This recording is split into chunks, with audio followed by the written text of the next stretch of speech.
Assalamualaikum warahmatullahi wabarakatuh.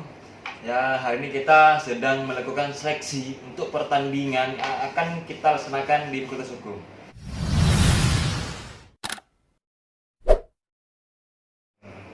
Nah, ini kita lagi membaca beberapa berita penting terkait usulan penelitian yang unik dan seru. Pengen tahu?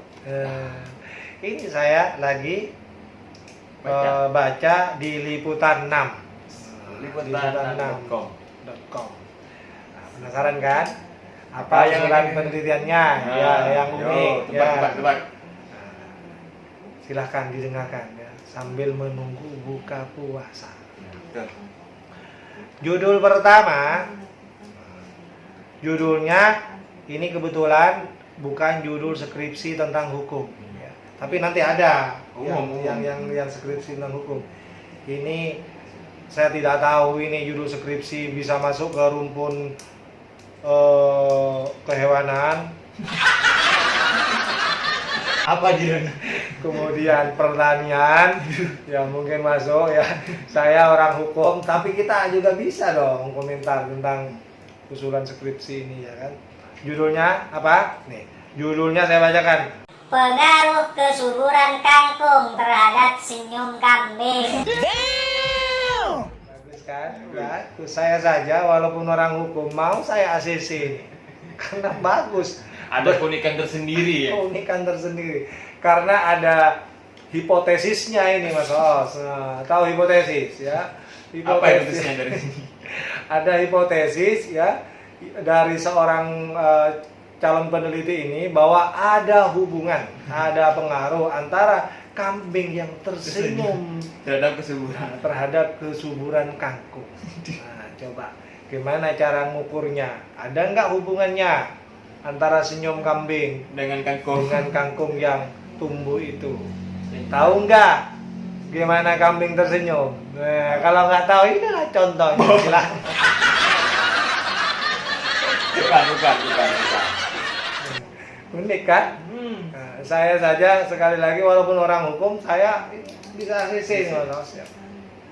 Saya luluskan. Yang penting lulus, cek lagi ya sih. Itu tadi loh banyak yang tidak lulus cek plagiasi ya. Karena kurang unik. Nah, coba dibuat unik seperti ini. Ya, mungkin jadi referensi teman-teman Ya, juga ya. jadi referensi untuk teman-teman Fakultas Hukum ya yang tadi sedang berjuang menurunkan angka plagiasinya ya, perlu dapat inspirasi dari judul ini. Judul ini unik sekali saudara-saudara. Betul Ya, bayangkan. Saking uniknya. Ada kambing bisa tersenyum mempengaruhi kangkung. Nah, coba gimana ini? Ini yang tahu memang orang pertanian. Memang ada pengaruhnya aura dari seekor kambing yang tersenyum manis itu dapat menyuburkan tanaman. Ya. Makanya Anda kalau pengen tanamannya subur ya, bawa sebanyak-banyaknya kambing supaya tersenyum di sekitarnya. Agar kangkungnya subur. Agar subur. Sekarang musim tanaman. Orang sekarang lagi ngetren menanam tanaman hias ya. Silakan beli tanaman aglonema yang 300.000, pilo yang 200, monstera, duda bolong, ganda bolong. Coba. Duda bolong. Ya. Beli semuanya supaya subur, undang kambing supaya tersenyum. Yakin dimakan sama kambing. Ini judul pertama ya. Nih kalau nggak bertanya, nih judul pertama nggak kelihatan ya. Nah ini, saya nggak bohong ini. Iya betul. Silahkan cek di liputan6.com. Saya akan search sendiri. Ya, itu judul pertama supaya jadi inspirasi bagi teman-teman yang ingin menulis skripsi. Ya, ingat nulis skripsi, ingat kambing yang tersenyum. Yang kedua, tidak kalah uniknya ini. Apa? ini orang akuntansi. Saya bukan orang akuntansi, tapi saya ngajar di paham. ekonomi kan. Ngajar di ekonomi, hukum bisnis. Tapi saya paham, saya bisa komentar ini. Saja kan ada masukannya di Ada, saya kan dosen hukum bisnis, bisa komentar ini. Ini skripsi yang diajukan di prodi akuntansi, tapi di negara sana, bukan di negara sini, bukan kampus sini. Bukan kampus ini ya. Judulnya pengen tahu? Ini tidak kalah uniknya saudara-saudara. Ya. Bisa menginspirasi Anda yang ingin menulis skripsi. Judulnya adalah sini deh. Apa tenangan? Itu pola. Akuntansi untuk tuyul. Bagus kan? Akuntansi untuk tuyul. Bener nggak? Bener ya? Iya. Akuntansi untuk tuyul _2. Saya nggak ngurangi loh, nggak nambahin juga. Fenomena penentuan harga dalam bisnis tuyul di Jawa.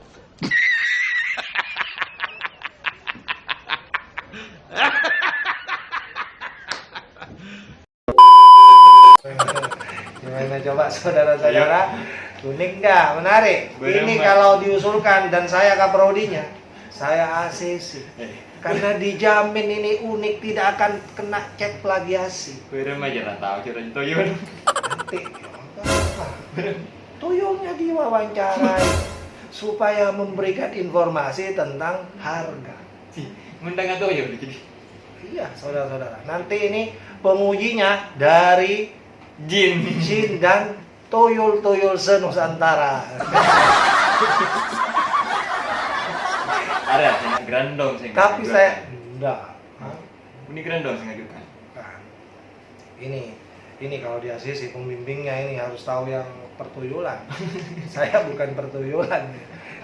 Baik saudara-saudara, ini judul kedua. Saya sebut unik dan menarik untuk diteliti ya.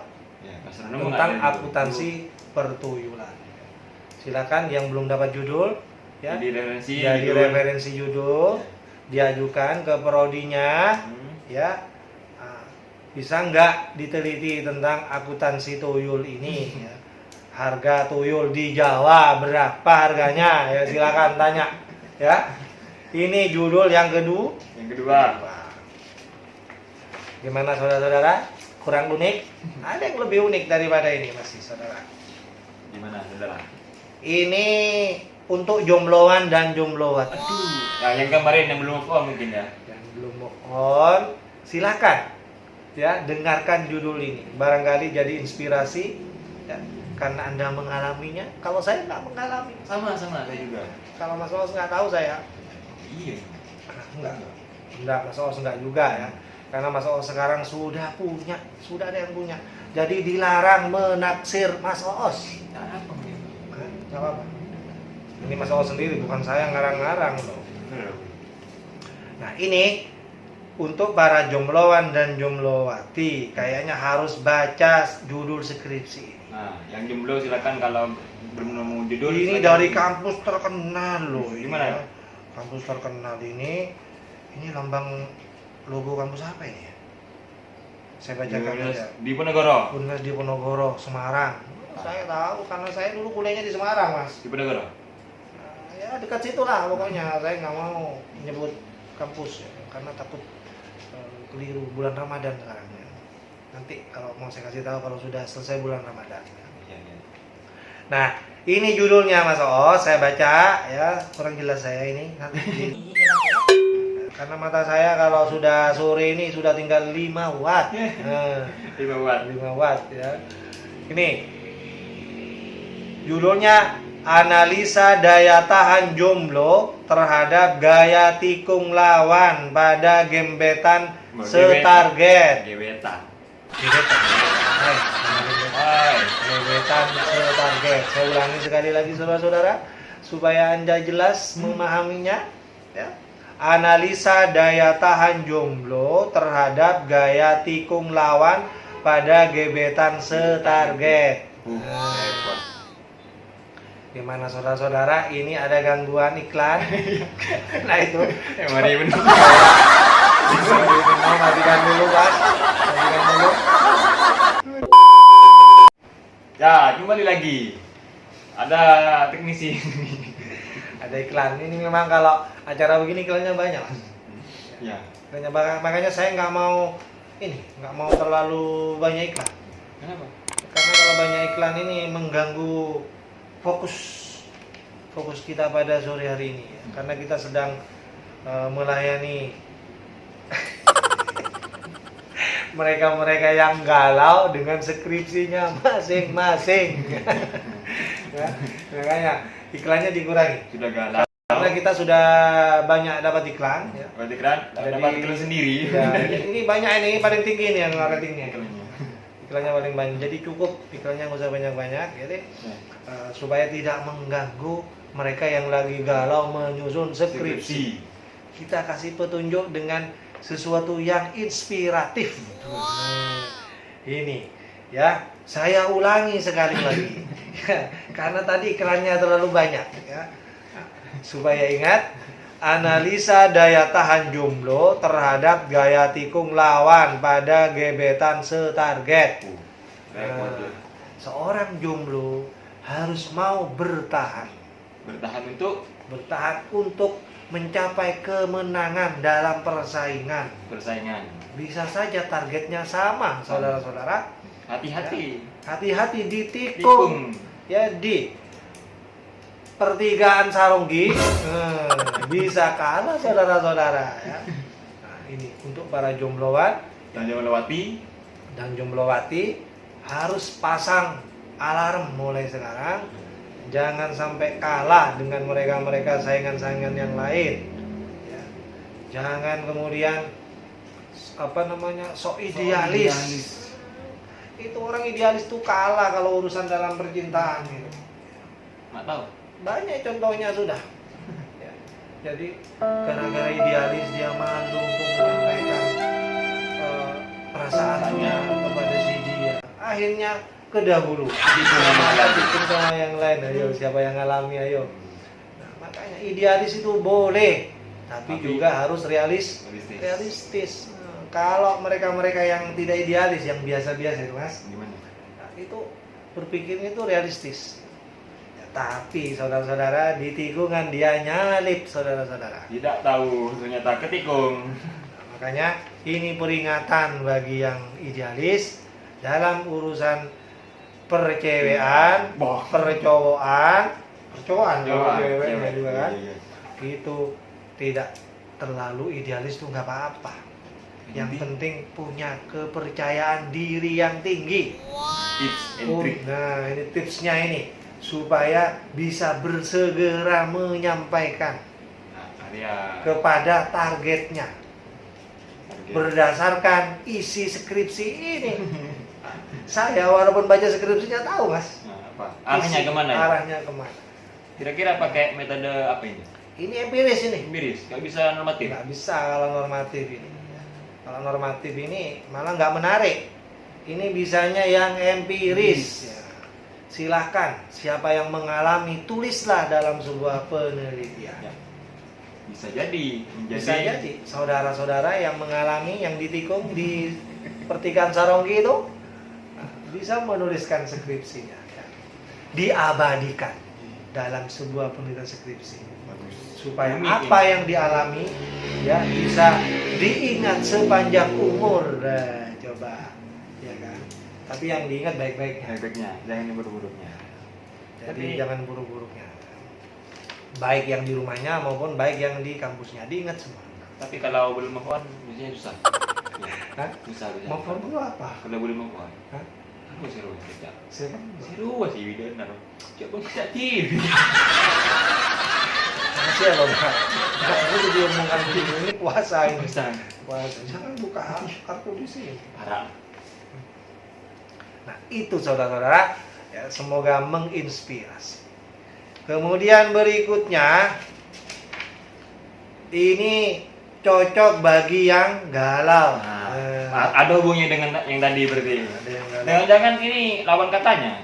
Nah, makanya dibaca dulu biar paham. Ini dari Fakultas Psikologi Universitas Indonesia. Baik ini. Nah, ini bisa jadi inspirasi ini, ya. Ini jelas bagus ini karena dari kampus bagus. Bagus. Ternama ya. Ternama ini. Judul skripsinya adalah Skripsi. tandanya sudah ada, saudara. Sudah ada tanda-tanda hampir kepada buka ini. Judulnya Mencari Makna Hidup Melalui Derita Cinta Tak Terbalas. Aduh. Gimana saudara-saudara? Apakah Anda mengalaminya? Kalau mengalaminya, tirulah judul skripsi ini. Ya, angkat menjadi sebuah penelitian skripsi. Nah, dijamin unik, pasti diterima sama kaprodinya. Ya. Nah, coba diusulkan di Fakultas Hukum, pasti ditolak. Kayak diterima. Karena ini mau psikologi. Gak bisa ada Psikologi hukum. Iya. Bisa. Misalnya hukum tentang makna hidup yang diperoleh dari derita cinta menurut hukum positif. Lu jangan saya deh. Ya gue gampar lu mulut lu.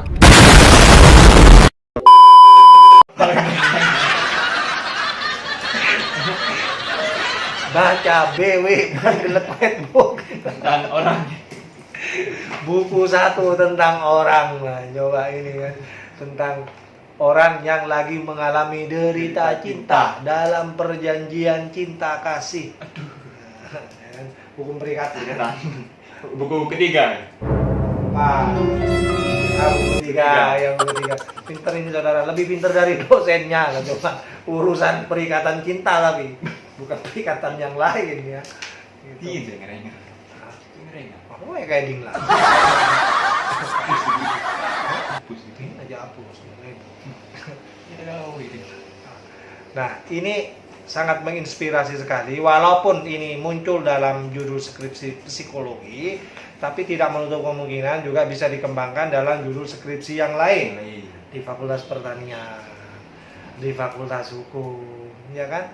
Di Fakultas Kesehatan, Tergantung kita mau gimana ya. di Fakultas Keguruan dan Ilmu Pendidikan, tergantung di mana kita memahami derita cinta itu, saudara.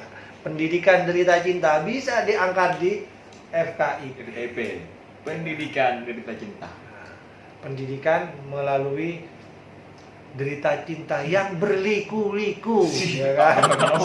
Supaya menjadi orang yang dewasa, misalnya. Biasa. Tapi saya bukan orang pendidikan. Kiri saya sama Pak Jeffrey.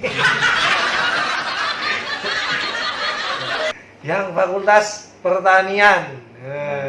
Ada nggak hubungannya dengan derita cinta, ya kan? Tak terbalas. Ada tak terbalas? Terbalas. Itu yang dikatakan cinta bertepuk sebelah tangan. Ya, ini lebih paham saudara-saudara karena ini sering tak terbalas. Saya tadi sengaja melupakan yang tak terbalas karena saya selalu diterima. Saya itu.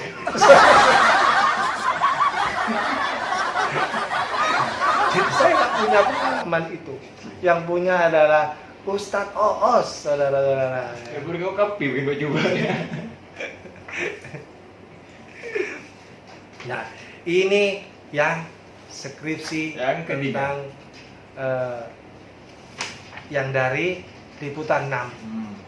Sekarang kita ke channel yang lain.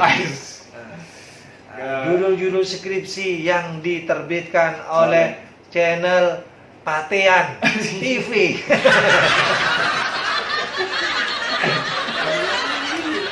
Patean TV. Mereka bodoh. Mereka bodoh ya. Tidak apa lah, pembelaannya sama tempat. Sama tempat. Silakan dibacakan ini. Mas Oos mau membacakan judul skripsi yang diusulkan, ya. Dan ini terjadi dan disiarkan langsung oleh TV Patean. Silakan baca Mas Oos. Ya, yang pertama, perlindungan hukum terhadap anak akibat pembelajaran online yang kurang maksimal di masa COVID-19. Nah, ini kan dari kemarin daring, ya kan? Bisa saja tidak maksimal dalam mengajarkan. Ini bisa digugat ya? Bisa digugat ke pengadilan. Pengadilan. Pengadilan mana saudara-saudara sesuai kompetensinya? Nah, gimana ini? Nah, kompetensi absolut. Ya, kalau urusan ini, ya, ini kompetensi absolutnya di pengadilan negeri. Negeri. Negerinya negeri mana? Negeri Patihan. Mbak, kita kalau urusan ini tidak sampai langsung gugat-menggugat, Mas ya. Nah, tapi Ada perbaikan. prosedur, ada perbaikan lah kalau misalnya pengen ya.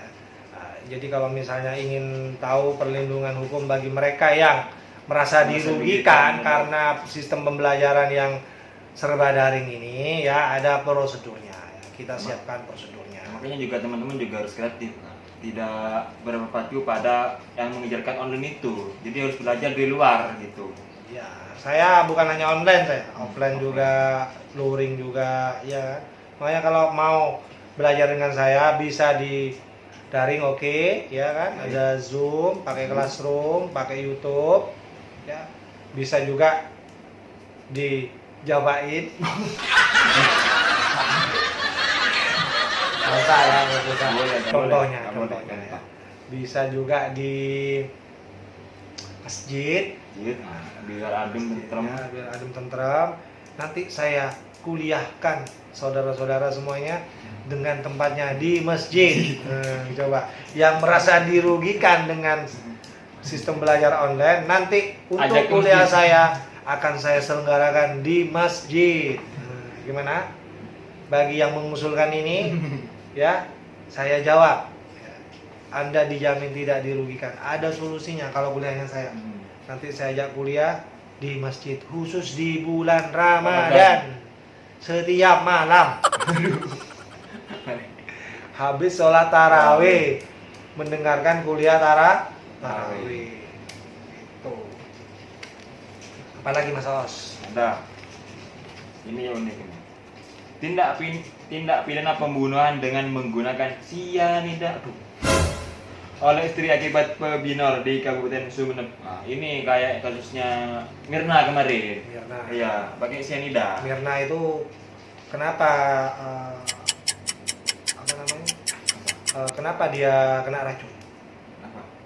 Karena Mirna itu memang tidak pernah minum racun. Mirna. Mirna. Ya. Mirna. Mirna. Apa Mir? Apa ya? Enggak, ini apa namanya, bisa diangkat jadi penelitian ya, tapi mungkin perlu direvisi ya Mas ya. Ya. Apa redaksi bahasanya kurang tepat ya, kemudian rumusan masalahnya Masalahnya juga kurang. ya kurang ya. Tolong diperbaiki, direvisi ya. Nah, saya bukan ragu Mas Os. Kenapa? Apakah ini terjadi di Sumeneb? Karena tadi studi kasusnya di Sumeneb. Iya, ini. Nah, Di Kabupaten Sumeneb. Di Kabupaten Sumeneb ada seorang istri yang tega yang memberi racun sianida, belinya di Vietnam ini. Kok tahu? Benar beli? Ya perkiraan saya begitu. Ya karena ini racun sianida terkenalnya hanya ada di Vietnam. Ya. Nah, nggak tahu kalau sudah masuk di Sumeneb ya silahkan tunjukkan kepada kami. Ya, kalau pengen di ACC tunjukkan ada nggak racun sianida di Sumeneb. Berikan kepada kami, saya cerahkan ke kepolisian. Kalau ada nanti saya ACC ya. Jadi saya agak ragu ya apakah ini terjadi di Sumeneb ya. Saya. Jadi kalau bisa menurut saya tolong ini direvisi saja ya. Apalagi ini empiris. Inggris. Ya, ini menurut saya dibuat normatif saja ya. Tanpa harus menyebut yang Nama daerahnya. Ya karena sekali lagi untuk membuktikan itu Anda harus punya data-data awal ya. Fakta-fakta awal yang menunjukkan memang ada peristiwa ini gitu ya. Jadi komentar saya itu saudara-saudara ya, semoga bermanfaat ya. Amin. Amin ya robbal alamin ya. Kita Semoga saya diterima ya. Tidak pakai Di di sisinya. judulnya. Tapi dijamin nggak diterima kalau saya yang nyeleksi saudara-saudara ya. Kemudian yang berikutnya, nah, ini ada juga Mas Os, saya baca juga. Ya. Nih, analisis konten yang berbau pornografi di aplikasi TikTok. Bau aja tak bisa ya. Nah, Ini nggak pakai pengharum ya? Ya, ini dari kata-katanya kurang Nggak pakai pengharum. kurang apa namanya, kurang tepat ya. kurang tepat. Nanti dikonsultasikan lagi dengan pembimbingnya, ya, kemudian dikonsultasikannya juga dengan guru bahasa Indonesianya, ya. Ya. Masa ada pornografi itu bau, saudara-saudara? Berbau pornografi lah, coba. Pornografi itu bau enggak, saudara-saudara? Silakan interpretasikan Silakan sendiri. interpretasi sendiri. Tanyakan kepada dosen pembimbingnya sama guru bahasa Indonesianya. Jadi konten yang berbau pornografi mungkin bisa dicarikan istilah lain, Istilah lain, ya. yang lebih tepat begitu di aplikasi TikTok. Top. Sampai sekarang saya termasuk yang belum pernah menggunakan Sama, aplikasi saya juga. TikTok, ya. Tidak pernah. Ya, karena saya belum tahu saudara tentang TikTok itu. Kalau tahu nanti saya pakai juga. Enggak, saudara, saya pakai aplikasi sesuai kebutuhan. Ya, sama. Kebetulan sekarang masih Nggak belum butuh dengan TikTok, ya. Atau kalau biasa. Mohon maaf ya bagi yang suka dengan TikTok, ya. Saya suka yang lain masalahnya, saudara. Berikutnya, ini bahasa Madura. Yang bisa bahasa Madura tolong Diterjemahkan. diterjemahkan, saudara-saudara, ya. Ini coba. Tinjauan yuridis terhadap adat tompangan Nah, Tompan. dalam perspektif hukum perdata, ya. Tompan. Saya orang Madura, ya, sampai sekarang saya belum paham betul yang namanya adat tompangan. Adat tompan.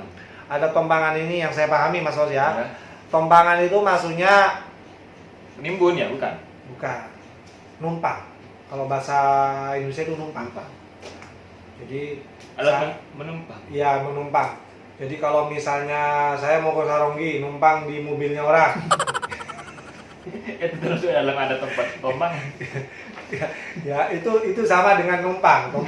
Tapi yang dimaksud tompangan ini maksudnya adalah sumbangan. Sumbangan.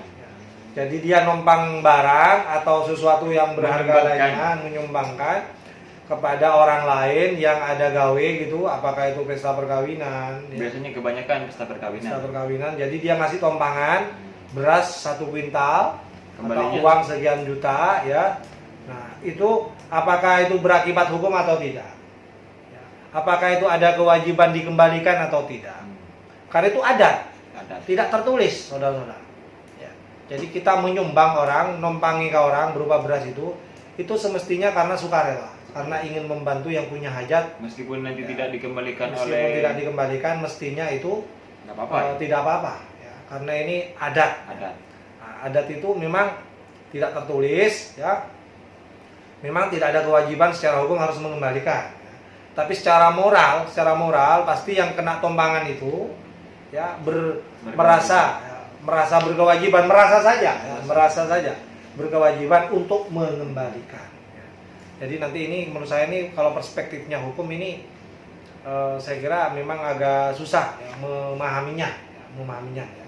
Karena tompangan ini bicara tentang adat, bicara tentang kebiasaan, ya, yang itu menjadi sumber dari hukum itu sendiri. Tapi bukan hukum, saudara.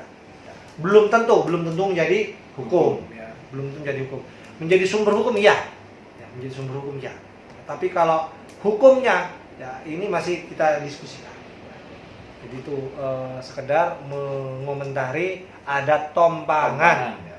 Yang jelas saya kalau ngasih tompangan ikhlas lillahi Ta'ala. Ya, sudah saya berikan 1 kuintal, saya nyumbang 100.000, ya saya ikhlaskan, saudara. Perkara nanti Mas Os mau mengembalikan 2 kuintal, alhamdulillah. Ya. Mau mengembalikan uang yang 100.000 jadi 500.000, silahkan saja, ya, di amplop yang Ya, tepat, aman. ya. Saya tunggu Mas Os, ya. Berikutnya ada yang di situ Mas Os, Kenapa? yang lain Ada. silakan dibaca. Pelaksanaan prinsip mengenal nasabah dalam transaksi perbankan sebagai upaya pencegahan tindak pencucian uang. Studi kasus Malaysia. Ini kok uang dicuci? Hati-hati bagi teman-teman yang mencuci uang, bisa kena ini, ya kan? Pasal berapa? Tahu? Undang-undang tentang apa? Pencucian uang. Money laundering. Money laundering itu pencucian uang. Nah, kalau Jadi cuci, kalau nyuci uangnya jangan lupa bisa dicuci sama istrinya, diambil, saudara-saudara. bisa kena pasal ini ya? Pasal itu, ya. ternyata ada hukum pencucian uang atau money laundering, gitu kan. Tapi bukan itu maksudnya Mas Os. Jadi Gimana? Jadi istilah money laundering, istilah pencucian uang itu bukan Uangnya istilah orang pada umumnya. Ya. Ini hanya dikenal dalam studi ilmu hukum. Ya. Dalam perundang-undangan ada istilah pencucian uang, tindak pidana pencucian uang. Nah, tidak termasuk istilah pencucian uang seperti orang awam pada umumnya. Bukan uang dicuci pakai rinso, bukan. Ya, itu orang awam yang orang umum yang memahaminya. Ya. Tapi dalam hukum pencucian uang itu bukan itu maksudnya. Ini biasanya banyak dalam peristiwa-peristiwa hukum yang dalam tindak pidana korupsi ya. Itu banyak pelaku korupsi itu melakukan pencucian uang. Ya. Jadi supaya uangnya nggak ketahuan sama PPATK atau BPK atau apa namanya itu KPK ya, yang ngurusi ngintip peredaran uang itu keluar masuk rekening itu ya. Suka ngintip, saya nggak suka ngintip dah, karena saya ya, karena saya bukan itu ya. Ya, jadi itu dicuci uangnya dengan cara apa? Nah, dibelikan mobil. Jadi uangnya nggak disimpan di bank, tidak diambil uangnya, tapi langsung dicuci. Ya, jadi sawah, jadi rumah di Malang, jadi rumah di Surabaya. Kau tahu pernah mengalami? Saya nggak pernah mengalami, saudara-saudara. Kalau Anda ingin tahu, silahkan tanyakan kepada Bapak Ibu yang mengalami. Bapak Ibu Google. Bapak Ibu silahkan ditanya yang pernah melakukan pencucian uang. Kalau saya pernah sih pencucian uang, tapi uang itu, uang logam. Pernah itu sampai hampir 1 bulan, saudara. Dicuci? Nggak ketahuan, dicuci sampai 4 kali, berubah warnanya. Dari yang awalnya putih menjadi agak ke hitam-hitaman. Ya. Tapi kalau pencucian uang yang korupsi saya nggak pernah. Nah, alhamdulillah. Dan biasanya pencucian uang ini dilakukan dalam peristiwa-peristiwa yang mengiringi tindak pidana korupsi, saudara-saudara. Biasanya ada kaitannya dengan jabatan-jabatan ini. Ya, saya nggak punya jabatan, saudara-saudara ya. Jadi silakan tanya kepada yang punya jabatan. Jabatan saya hanya sebagai suami.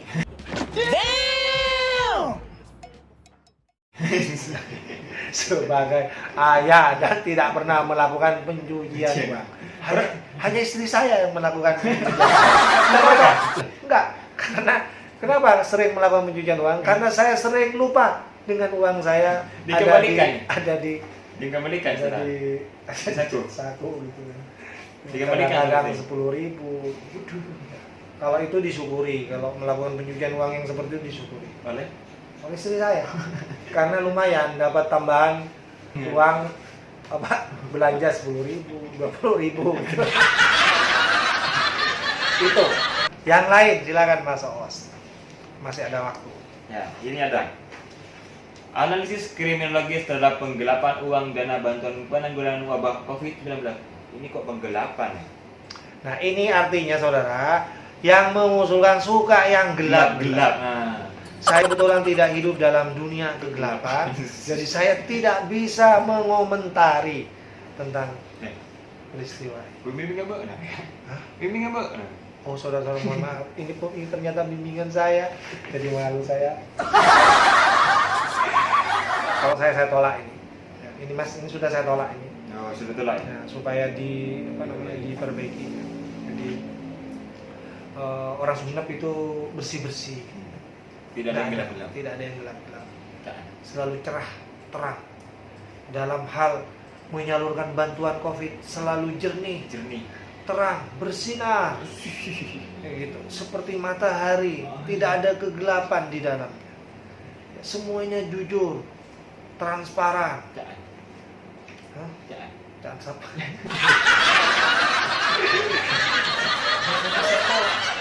Karena saya menghargai daerah Sumenep yang memang tidak suka kegelapan. Sukanya Apalagi tindak pidana penggelapan, saudara. Dari namanya saja, aduh serem, saudara. Gelap, saudara. Tidak melihat apa. Bisa tatandung kalau lewat di situ, saudara-saudara. Bisa labu. Berapa labu? Ya betul aja lagu. Jadi jangan suka yang gelap-gelap. Makanya mahasiswa saya yang mau meneliti ini, jangan suka kegelapan. Segera minat dulu mati ilan no. Dari kegelapan ke cahaya. Iya. Belum puasa sekarang. Iya, iya. Kita harus berdakwah. Berdakwah. Jadi segeralah dari kegelapan ini segera hijrah kepada Ke yang yang terang. terang. Makanya disuruh ganti. Yang terang ini ada lampu di sini. Jadi jangan meneliti tentang kegelapan ini. Ya, saya minta supaya diganti. Diganti. Nggak usah disebut namanya lah. Nanti kalau datang ke saya, nanti saya perbaiki. Ada yang lain? Silakan, Mas Os. Tidak ada. Yang terakhir, ini tinjauan yuridis terhadap pengemudi Grab yang mengalami kerugian karena resto abal-abal pada layanan Grab Food. Saya nggak setuju ini, Mas. Dengan Kenapa? istilah abal-abal. Kenapa, Bel? Ini bukan istilah hukum. Apa? Dan istilah ini juga kurang baku dalam bahasa Indonesia. Yang baku gimana? Nah, mestinya dicarilah bahasa yang lebih tepat. Misalnya tentang karena jadi yang mengalami kerugian karena order fiktif. Ya. Itu banyak terjadi. Jadi banyak dirugikan karena ada orderan fiktif. Merugikan pengemudi Grab dan layanan Grab Food gitu ya. Jadi ternyata orderannya itu fiktif. Jadi ini kalau nanti saya bimbing ya, nanti saya yang perbaiki. Istilah abal-abal ini nggak tepat. Ini bukan istilah hukum, bukan istilah ilmiah, bukan istilah yang menurut saya tepat ya. Jadi ini mungkin bahasa umum ya. Tapi saya mengerti maksudnya. Tapi sebagai warga kampus ya, akademisi ya, yang terbiasa dengan bahasa yang ilmiah yang sasi-sasi itu ya, yang ilmiah-ilmiah itu ya, ini mohon diganti saja. Dari jangan yang abal-abal ya, karena ini kurang tepat bahasa ini ya. Nanti konsultasi ke guru bahasa Indonesianya, Mas Os. Iya. Siapa guru bahasa Indonesia? Guru bahasa Indonesianya Pak siapa? siapa lah? Siapa Mbak? Guru bahasa Indonesia. Guru bahasa Indonesia kita siapa? Pak Eko. Pak Eko, saudara-saudara ya. Ya. Jadi Itu ada Pak usulan Eko. dari Eko. Bulatna. Bu Ratna itu guru bahasa Indonesia. Dari pendidikan. Pak Jeffrey berarti ya? Pak Jeffrey. Termasuk. Apakah penggunaan istilah abal-abal Abal-abal. dalam penelitian itu tepat? Apalagi itu dilaksanakan di fakultas hukum yang dengan bahasanya sendiri, istilah hukum Unik berarti ya? menggunakan istilah abal-abal. Saya kira kurang tepat memang.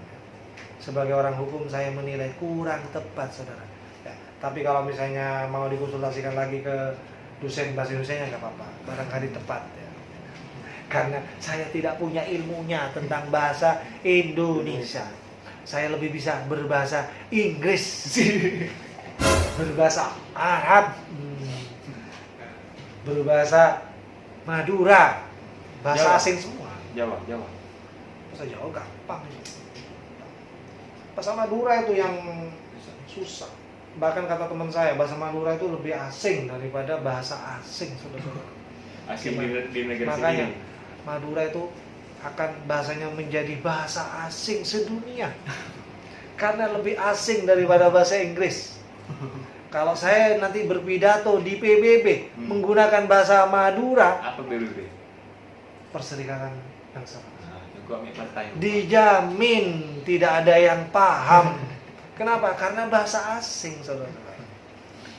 Makanya bahasa Madura ini sekarang lagi diperjuangkan untuk menjadi bahasa Internasional. asing. Nah, Bahasa asing. Karena memang sudah sifatnya asing. Kalau menjadi bahasa internasional ya mungkin bisa juga ya, bagi yang berminat. Ya.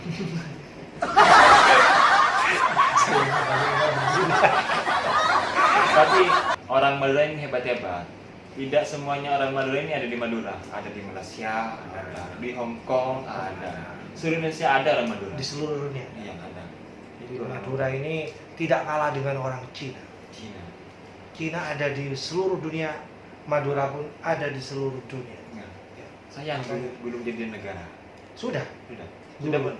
Pada masanya dulu Madura ini pernah menjadi Negara Madura. menjadi negara Madura.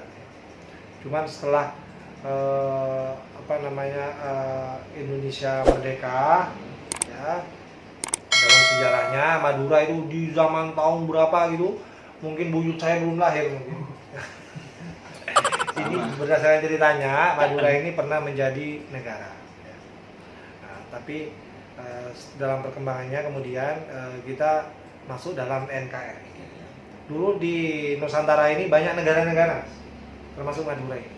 Sebelum kemudian bergabung menjadi sebuah negara kesatuan Republik Indonesia. Jadi dulu kita ini terpecah-pecah menjadi beberapa negara-negara. Cuman yang tahu itu orang yang paham sejarah.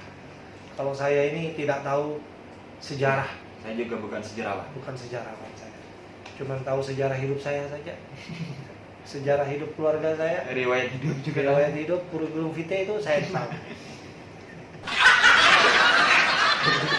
Tapi kalau sejarah Madura saya tidak tahu. Tanyakan kepada yang ahli di bidangnya. Karena kalau saya memberikan penjelasan sesuatu yang bukan bidangnya, dijamin masuk. Masuk apa? Hah? Masuk apa? Masuk ini, masuk nggak paham. Karena bukan bidang ilmunya, saudara-saudara ya. Nah, baik, saya serahkan kepada Mas Sos untuk ditutup. Itu teman-teman tentang usulan skripsi ya, yang mungkin jadi referensi teman-teman untuk mengusulkan skripsinya, atau yang belum nemu judul bisa ya usulkan ini nggak apa-apa. Kalau masuk, Kalau masuk ya nggak apa-apa. nggak apa-apa juga. Cari Usulkan lagi, lagi. ngusulkan lagi. Nggak diterima, ngusulkan lagi. Nggak diterima, ngusulkan lagi. Sampai diterima. Diterima. Pokoknya jangan berputus asa, Nikmati proses nikmati ini. prosesnya. Di sini ada yang sampai 7 kali Belum diterima. belum diterima. Galau enggak galau, cuman nangis itu. Oh, iya. Contohnya itu yang sering mojok di ruangan saya tadi. Iya. Nangis saudara karena ditolak. Adalah. Cek plagiasinya 70 lah coba. Hampir sempurna loh. Hampir sempurna, dapat persen. hampir dapat A. Kemudian turun lagi ke 40. Adakah rencana untuk menaikkan? Dijamin dapat nilai D. Ya, kalau dilanjutkan enggak lah, kita nggak sampai sebegitu. Ya. Kita minimal kalau bisa itu cek plagiasinya di angka 15. Oh, sampai angka segitu itu keterlaluan. Keterlaluan, tidak berhak menyandang predikat sebagai mahasiswa Universitas Wiraraja. Madura. Karena kita di sini tempatnya Cendekiawan Madura. Ya. Kampus Cemara. Kampusnya Cendekiawan Madura. Saya kembalikan, nggak ditutup. Sudah 32 menit. Ya, 32 menit. Teman-teman kita Baik, buka para lah. Oke, terima kasih teman-teman, kita tutup. Semoga bermanfaat ya. Meskipun judulnya tidak terima, usulkan lagi, gak apa-apa. Karena sebuah proses itu membutuhkan sebuah usaha. Ya. Jadi teman-teman sabar saja. Tadi sudah kesabaran.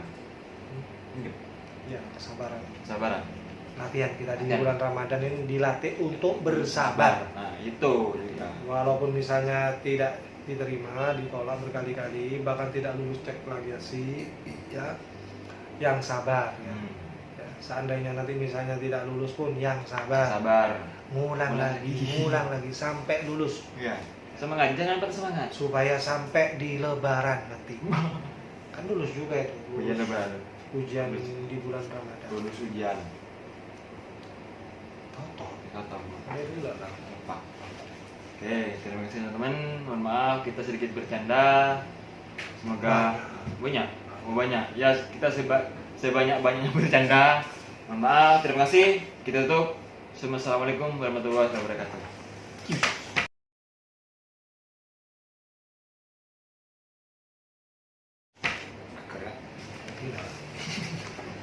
Mana Aus?